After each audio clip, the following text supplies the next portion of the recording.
Well, hello there, my friends. It is another Warrior Wealth podcast week. So we dug some stuff out of the archives for you again from one of our events. Enjoy this content. I'll be back with you for a short message at the end of this Warrior Wealth training, talking about the Warrior Wealth Summit.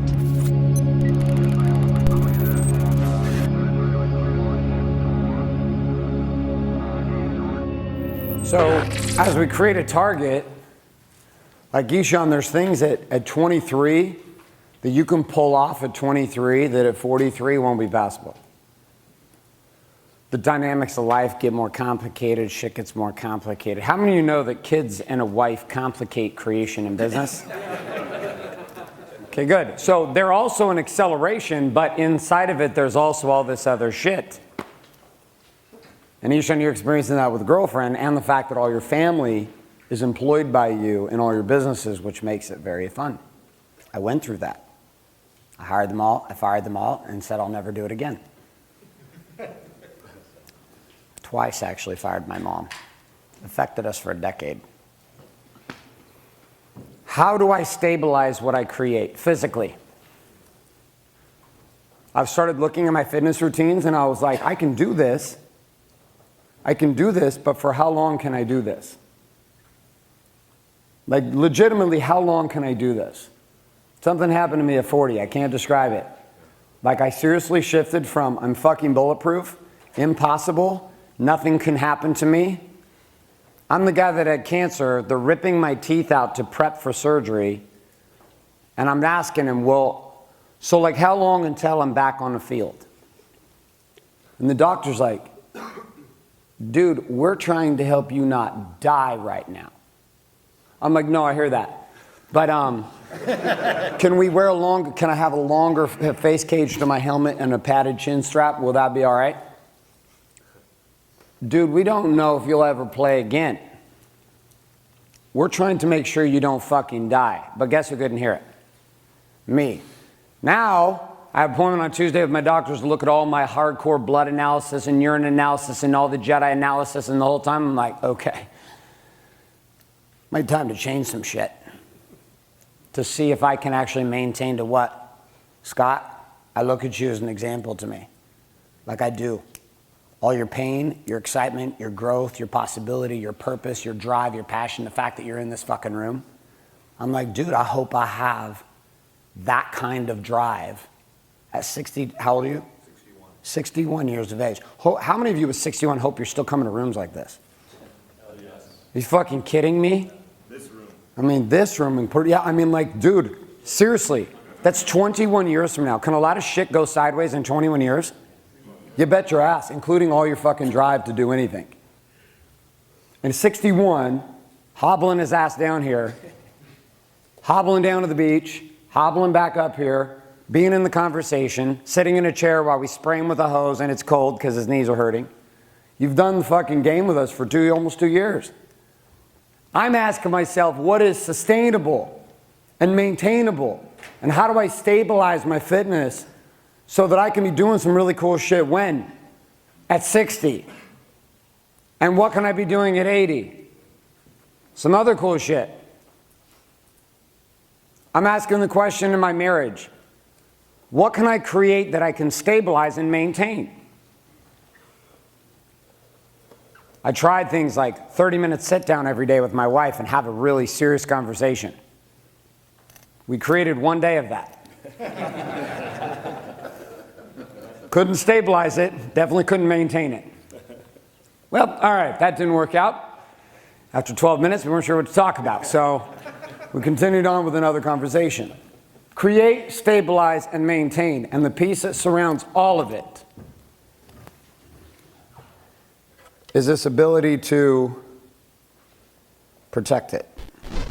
Are there moves you can put in place to protect your body? Yes or no? Yes. Are there moves you can put in place to protect your spirituality and your purpose? Yes or no? Yes. Are there moves you can put in place to protect your marriage and your stabilization of that relationship? Yes or no? Yes. Are there moves you can put in place to protect and stabilize your business? Yes or no? Yes. Are there moves you can put in place to stabilize and protect your money? Yes or no? What is your protection plan, gentlemen?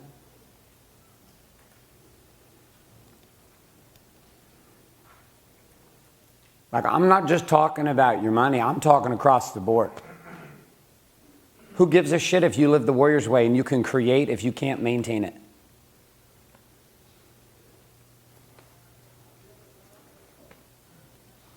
For the first time in my life in all my businesses, I am the first guy that's doing what? Bridling everyone. I appreciate your enthusiasm. Sam and I have this conversation like every 2 days. He'll come up and be like, all right, bro, here's what we're going to do. We're going to do this. And I was like, I love your enthusiasm. And he's like, let me guess, we'll put a pin in it and we'll talk about it in 2018. I said, you got it. And so we have this board of ideas of cool shit we could do. But what? We don't do. Jeremy's like, we're going to sell 1,000 units by January 1st. I said, you're going to fucking bankrupt us. Not because we sold 1,000 units, but because I'm going to fucking shut this bitch down because I'll lose my fucking mind because we have no idea where the fuck all these books are and which ones arrived and which ones didn't. We have no automation and tracking in place. We have no stability inside of our shipping and manufacturing. We don't know if these motherfuckers are going to drop the ball on us. Are you out of your fucking mind? We're not doing this. And he's like, it's a good point. It's a good point.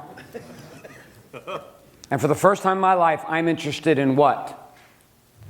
Stabilizing, maintaining, and then protecting the systems and the protocols of my life. Of literally my physical body, my money, my income streams, my marriage. There is shit that I will do that is not profitable, as profitable for me so that I can protect my marriage. Say no to shit so that I can be present. There are people I have distanced myself from because they erode and corrode and are viruses to my purpose.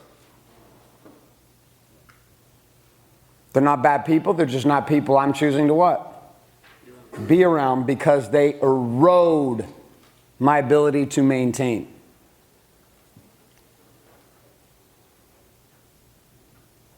There are certain belief systems I have divorced from because they don't give me protection, they make me weak. There are habits that I have dropped because they don't protect, they destroy. And I am tired of a life that goes like this. Here,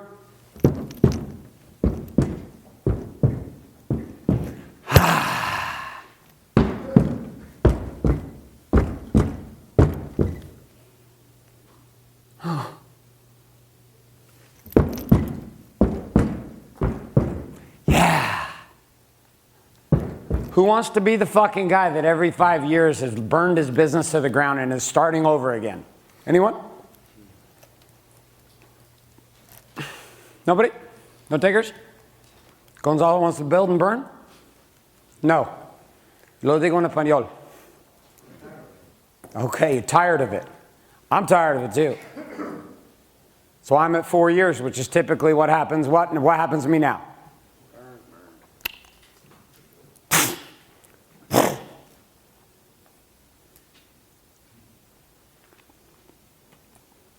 I'm right there. I'm knocking on the window.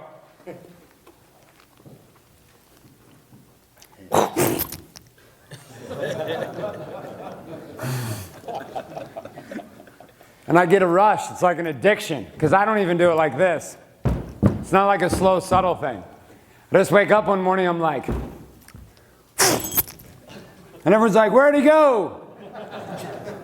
And I'm like, oh, my life's so hard. It's so hard. And everyone around me is like, why do you keep low touching your life, man? Because I never had what? I never gave a shit. And I didn't have a plan to protect what I produce. So now I create. And then I turn in a circle and I do what? Stabilize, maintain, protect. Next step, do what? Create, stabilize, maintain, protect. Stabilize, maintain, protect. Stabilize, maintain, protect. Russ, let's grab a mic.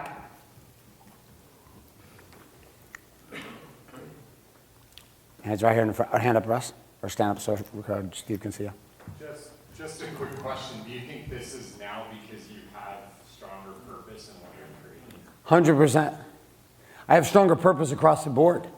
When I didn't give a shit about my wife, at the levels I give a shit about her now, it was harder to give a shit about protecting the kingdom. This is the catch-22 of building the habitable lifestyle, is when you start to like and love your life, you start to want to what? Protect it. But when there's a lot of cancer and shit going on in your life, it's actually quite exciting to do what? Burn it all. That sucked, but it's kind of exciting. Let me build it again. But now that I care, I used to get on planes and never give a shit. Didn't give a shit I died. Didn't give 2 seconds of thought to my family back home. Looked at it as a pathway to freedom. It's like, yes, a few days on my own. Now I get on the plane and my first thoughts are like, shit. If this plane goes down, am I cool? Am I straight? I feel good? Like next week I get on a plane with my wife. My thoughts are, what if we go down? What if we both die? Do I have protection in place for my kids? What happens to Wake Up Warrior? What happens to the businesses? What happens to the books? Who takes ownership of this? Do my kids take this? Who takes this? Who takes care of my children? Like, these are questions I've never asked myself until the last year and a half or two, and more intensely this year. When you start to care more about the life you've created, you also start to care more about the people around that life that are part of it with you. There was another guy. There's another guy that I was back and forth and exchanging with, and this guy had gone through a decade of 50 million plus a year.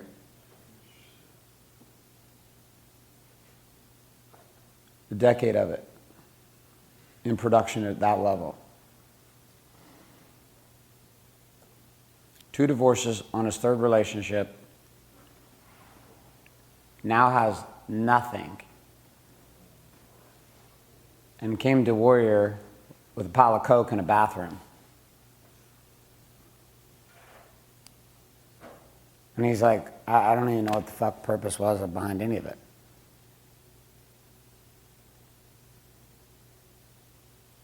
He's like, it almost seems like it would be easier to just die than to try to recreate my life. Every time that you burn your shit to the ground, you get older, you get more fatigued, and it becomes less desirable to start over. At 23, fuck it, Ishan, you got like a good 2-3 burns and builds ahead of you, buddy. At 23, you're kind of like, ah, shit, we fucking lost it all. It's all right, we'll do it again. Everybody over 40 is like, motherfucker, wow. Ooh, only to be 23 and not give a fuck again. But when you get older, how exciting is it to start over again? Literally think of what you got right now and what you've built in your relationship and your business, and how exciting would that be to burn it down and start over. Craig, you're starting over, relationship-wise. It'd also give you an opportunity to start over where? Across the fucking board if you want. Because guess what?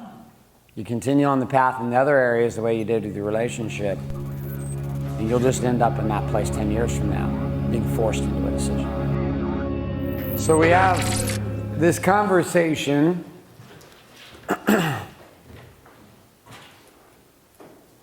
of protection, and we've been spending the last 2 days discussing the conversation of production.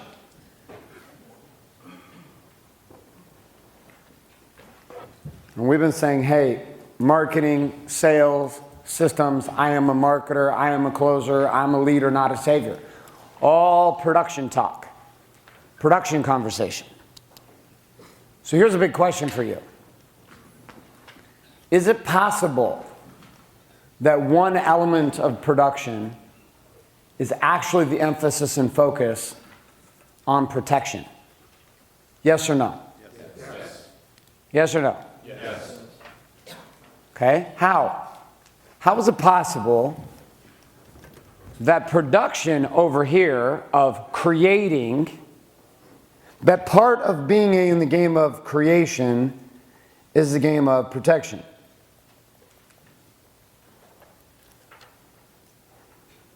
You can come back to our points here. Create, stabilize, maintain, and protect. Production and protection. So let me write a little number here.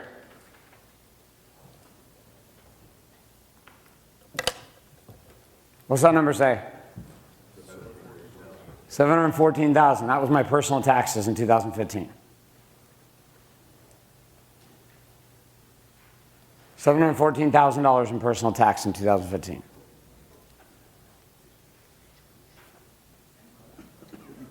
That's what I paid in taxes in 2015. $714,000. AZ says I need to become a church. Yes, sir. Scientology, son. Yeah. Warriors evolving.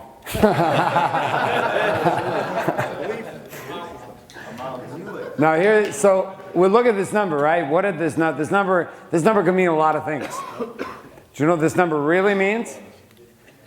Yeah, well, it means what the fuck? I sent $714,000 to the government. Yeah, well, that happened. Immediately on the second wire, I was like, yep, you're done. And I went and got somebody else. And I got a team of somebody else's. And to get the team was an investment of $50,000. To get the team to help me handle this.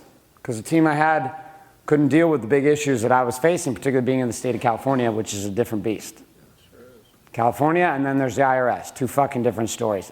California is basically their own monster. Everybody in California, you get this, yeah? Yes, sir. Well, I didn't get this until I lived here, and I was like, what the fuck? I was like, there's a reason why we're by the beach. These bastards. So there's these two issues. So I invested $50,000 to go get teams to help me do what? Protect what I fucking created.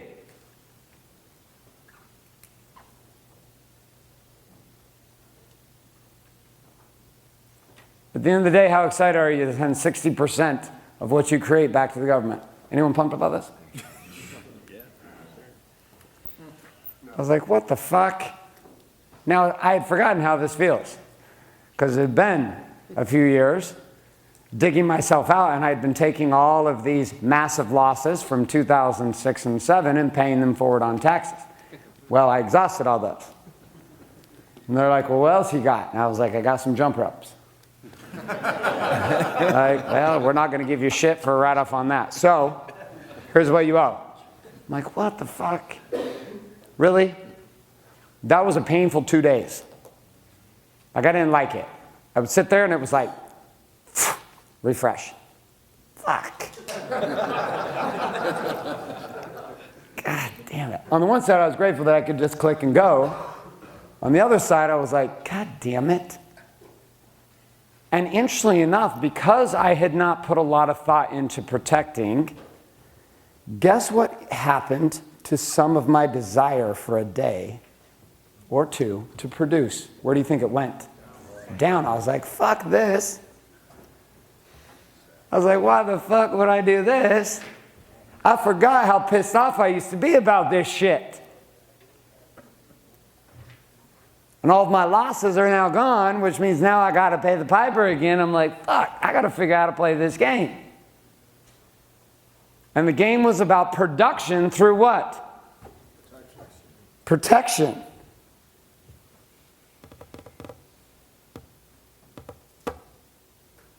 Now, in my mind is all these mentors I've had for years who are saying it's not how much you make, it's how much you what? Keep. And I was like, these pussies. And then I was reminded again why I wasn't thinking they were pussies in 2006. But I forgot about all that because my focus has essentially been for almost a decade on what? Digging myself out of multiple million-dollar holes with money that I owed people, getting everyone paid back. The final negotiation on a piece of debt literally hit me from my attorneys yesterday. They were paid off. It is clean. So things are clean, and I'm in this new place, and for the first time, I'm focusing in the last year and a half on, dude, I don't want to do that shit again. I don't want to do that. I don't want to have another 7-year cycle where I build really big, and then I spend another 7 fucking years into my 50s trying to rebuild. And then burn again, and then be in my 60s and rebuild again. I was like, that's not exciting to me. And for the first time, my production focus has become dual-throat. Protect and produce. Produce and protect what I create, and stabilize and maintain inside of that protection. Taxes is one of them. Never once I think it. So the team I got on, they're like, listen, do you realize the less than 5 to 7 pages of the tax code were written on what you have to do? The rest of all the tax code has been written to tell you how to not pay tax. Legally. Why the government actually doesn't want you to pay tax. And they've made it easy for guys like you to feed the economy, and they use tax to manipulate the economy. And it's deliberately built for you to circumvent paying tax so that you can pour money into the economy and force things to move and change. Tax is a game of manipulation of economy. I was like, what the fuck? They're like, yep. You've had the wrong guys on your team. You've been having people try to deal with the 5 pages. We're going to have you deal with the other 100. And we're going to do it legally, and we're going to show you how to protect it, and we'll see how it goes. But this is one example. Talk about my marriage. Why do I go on date night every week, even when there are times I don't want to go on date night? Any of you ever had a time going on date night where both of you are kind of like, what the fuck are we going on date night for? Remember, your hands up. And me and my wife are no for certain that if we skip that date night, what will happen next? We will skip the next one. And then it gets easier on the 3rd round to do what? Fuck it. And literally I have watched Danielle and I, after hustling this long, give us 2 weeks. 2 weeks of fucking this up. And we are emotionally knocking on the door of where we used to be 6 years ago. Give us 3 weeks, and I'm like, it's fucking ridiculous. Fucking ridiculous. What the fuck am I doing here? 3 weeks. Fuck up and have the wrong person to think core of your business running shit for you. 3 to 4 months. Game over. Do your personnel inside your teams matter? Yes. Investing in quality players and pouring into them, does it matter to the future success of your business? Yes or no? Yes. Investing in your clients, is that a form of protection even though it looks like an expense? Yes or no? Yes. Investing in good teams for you when it comes to taxes, does this make sense? Yes or no? Yes. But I didn't see all this. Not at the level that I'm seeing it right now. I'm seeing things I just haven't seen before. But the biggest thing that sparked all this desire, this idea of protection, is a realization that I have spent 15 years as an entrepreneur doing this.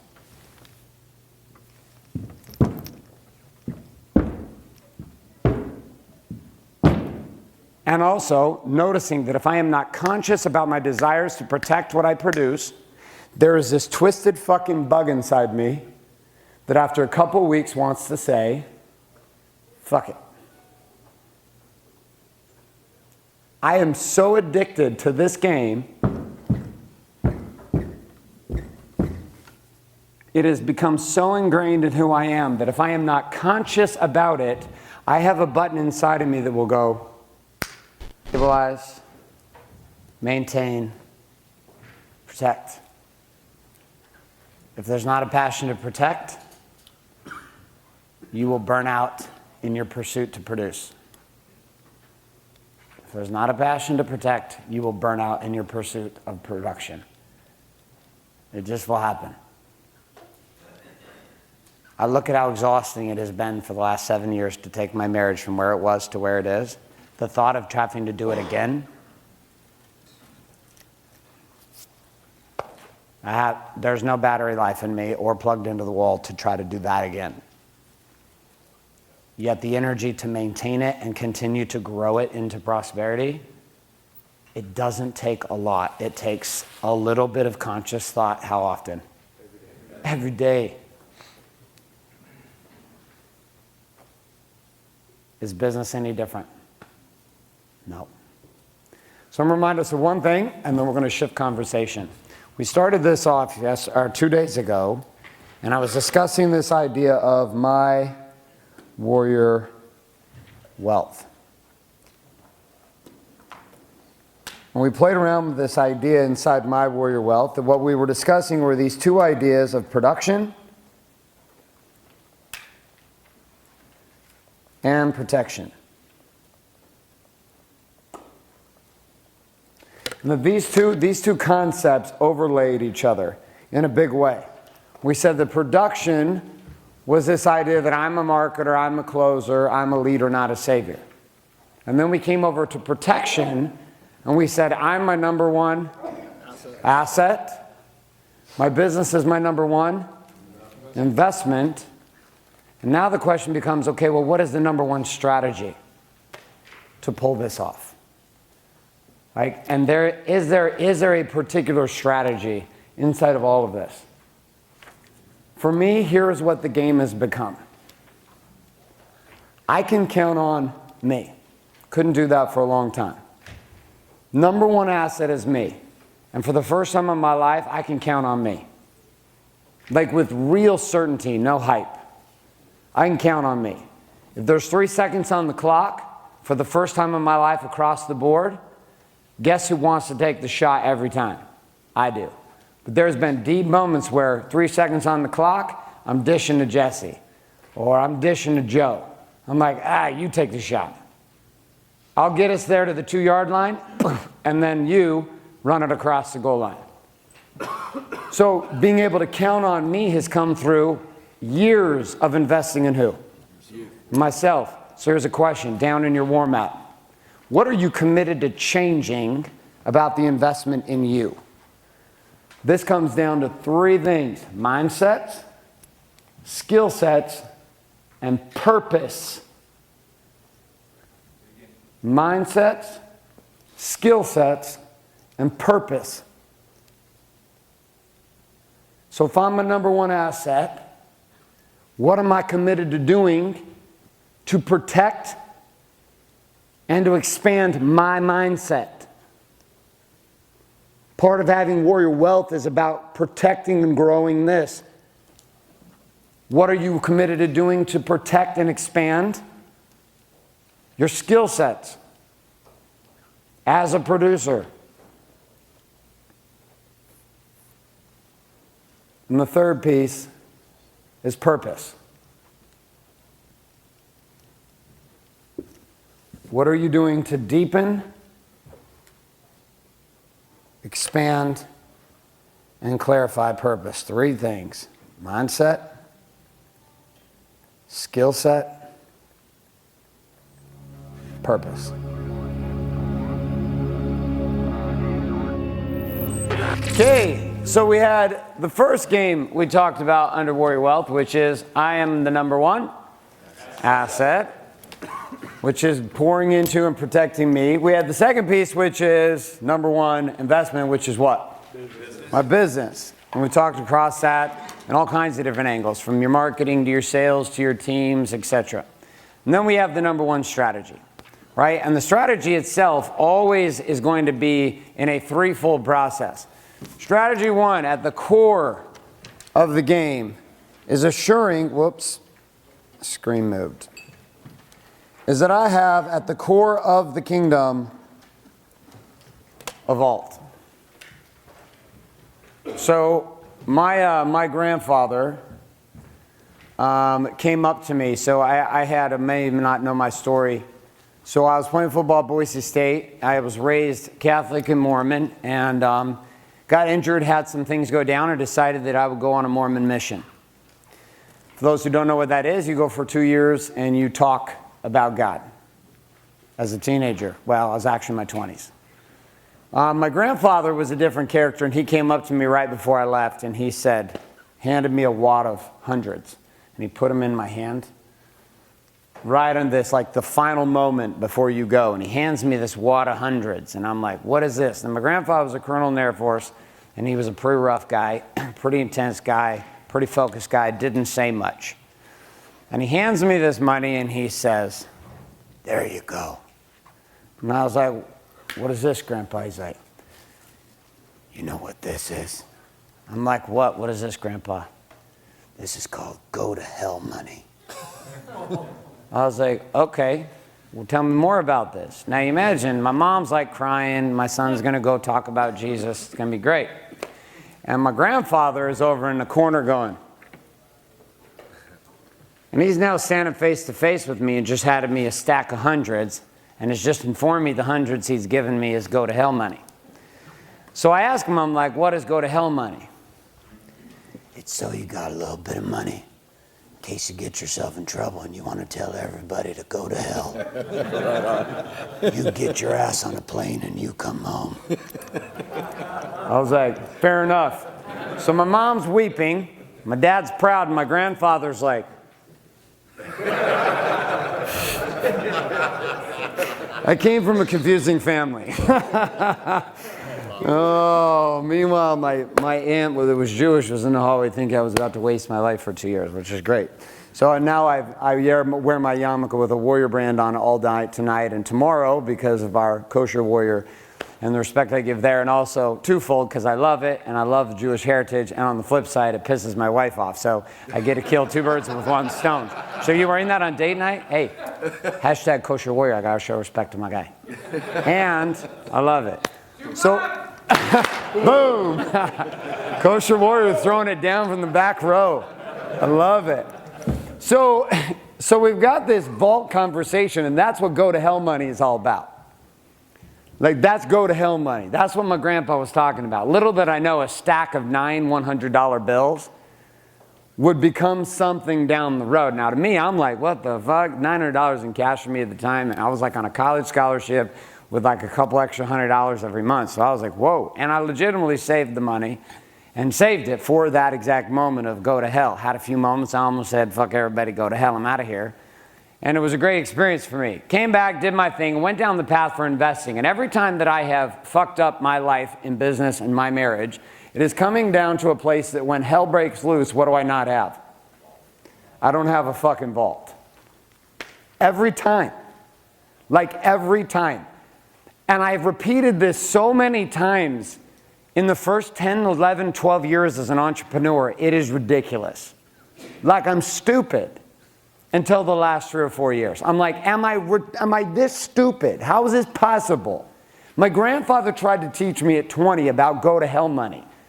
He's like, you got to have a little something, something. Which, if you understand the irony of Mormon culture, for my grandfather to be sitting there in the middle of what is called now heaven, this guy that's going to go preach Jesus, and my grandfather the whole time is saying, you just be careful and tell everyone to fuck off, here's your go to hell money. Even my grandfather understood the principle of what? Having a vault just in case shit doesn't work out. Just in case it doesn't work out, you take the shit, you fly home. But inside of my world, I had to build that in 2 places. There was one vault I built for the queen that the king cannot touch. I'm going to encourage you to do this in 2017. You need a vault that the king does not even have the fucking key to.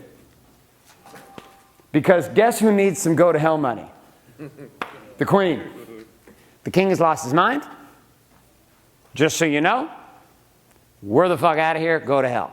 Now, the crazy part is, because the vault is in play for the queen and you can't access it, guess where her trust levels go up for everything else you do? High. Now, if she doesn't really want you, she'll disappear. And that probably is pretty revealing. So, date night was a fucking sham, all right? It wasn't working out. She was waiting to take you anyways. It was worth every dollar. Yeah, it's like, here you go. Take my vault, off you go. But in the real situation with it, as I build this, it also eliminates scarcity for who? For her. You want to fuck up your relationship, don't have a vault for the queen. And she thinks the lunatic king who wants to constantly expand the castle and the walls of the kingdom without any stabilization or maintenance or protection. Hey, we just built a wall. I know it's drying, but we're going to build one over here now. Give her a vault that who can't touch? You. Okay, second vault. There's a second vault. This vault is for the king and the queen. It's for the whole family. This vault itself needs to be able to tell your business to go to hell. If the business for some reason gets hijacked, taken over, industry changes, government changes policies, shit goes sideways for some reason. Ben and I were just talking about that. Tax breaks for building certain buildings disappeared, completely affected his industry. Things went a little more flatline, and now it's in maintain mode where it was spiking. Do you have absolute control of what happens in the marketplace around you, yes or no? No. Which means who better fucking have a vault at the core of the kingdom? You. So the Queen's vault is here, and inside of this is a bigger vault that even protects that one. And this vault itself needs to be protected from all kinds of issues. As you make more money and have more success, do the attacks from the outside increase or decrease? Increase. Do more people want stuff from you or less? More. Here's the crazy thing I never imagined. There are people, a lot of people in this country, in all kinds of industries, who just want to sue you.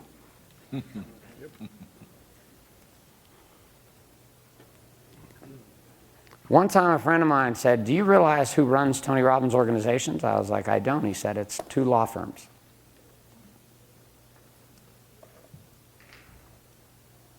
I was like, "Why is that?" "Because the motherfucker gets sued every single day." I was like, wow.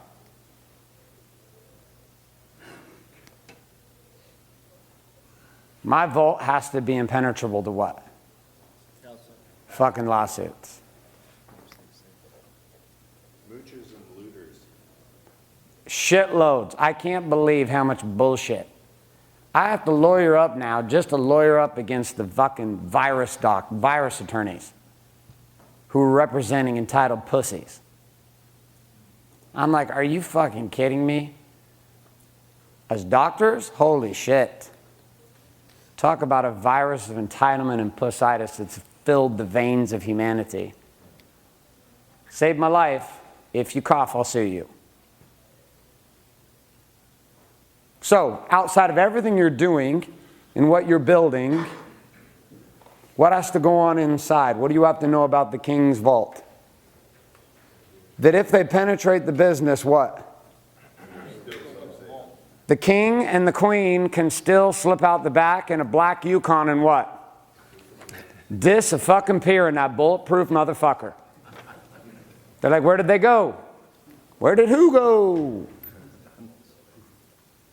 How many of you are like, no, I'm not fucking around right now? Like, I love that you love that your businesses are working. And we like to believe that they will always what? Work. They will always work exactly the way that we've got them working. In most of our situations, it wouldn't take more than 2 to 3 radical turns in the game, and our complete model of business is altered. So we have to be flexible and agile, but we also have to have something at the core that protects our certainty. Russ, when you know that you and Mika and the kids and the house and everything is going to be solid, regardless, does it give you more courage to hunt even if the waters get crazy? Yeah. And you actually become calm in the chaos, which means you become one of the few who don't get sniped.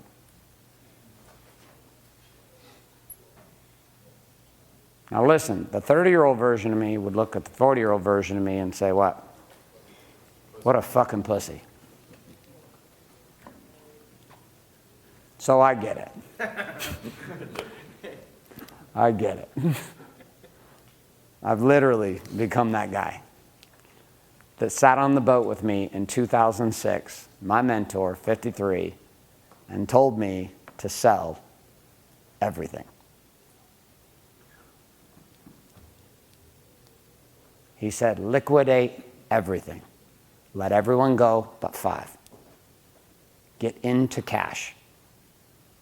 And you will own the next 4 decades. And I was like,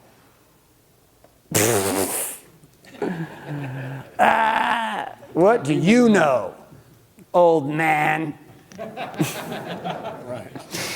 I'm becoming that fucking old man. It's ridiculous. And I can appreciate it because I know what it's like to not listen. Vault for who? The Queen.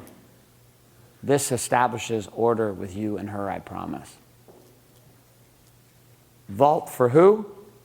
The kingdom that supports you and the Queen. And if you believe passionately in your business, then there's a third layer of that vault, which is a protection of what? The actual kingdom, not just the king and queen. 3 vaults or 4? Because you got your go to hell. Go to hell. These are all concepts. Just stick with me here. I need you to catch just a theory with it. There is a place at the core of your game that must become bulletproof. That gives you the psychology to be able to move forward. My vault at the core is 20 million. With $50K a month that goes into the vault.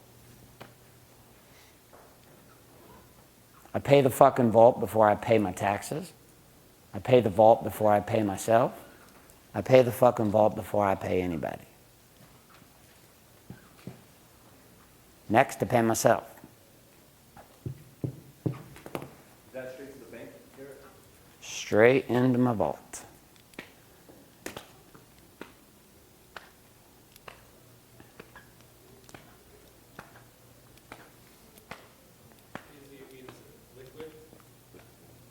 Very liquid. Gold, like cash. Like 100% liquid and 100% protected. 100% protected. Mm-hmm. Can you elaborate on it? Destination of said vault? That, my friend. You're right. This is interesting. You are all asking the right questions. What I'm going to leave you with is just the concept. In 2017, I'm launching the second arm of Warrior, which is my Warrior Wealth. It's a world I came from for 9 years. It's a world that I fucking understand. It's a world that I got, but I made 4 or 5 critical fucking errors as an ignorant young kid. Shit that I just didn't understand. How could I? I had never built anything before. And I had never lost anything before.